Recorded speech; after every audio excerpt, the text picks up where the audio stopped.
What almost killed you? When I was 8, I blundered into a bee's nest and was stung about 15 times, briefly hospitalized. Not long after, I began to receive weekly injections to develop a resistance to insect venom. About 6 months after I started receiving them, I was playing outside my house when I got thirsty.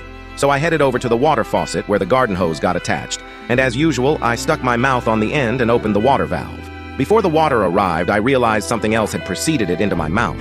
And even though I spat out the water, the solid thing remained in there, and then started stinging me on the tongue, roof of my mouth and inner lip, while I desperately tried to spit it out. I have a very clear memory of reaching into my mouth and pulling it out, while its stinger was still embedded in my inner cheek.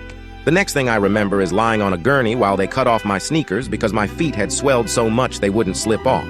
They had it seemed to me, enormous syringe of adrenaline which they stuck in my butt.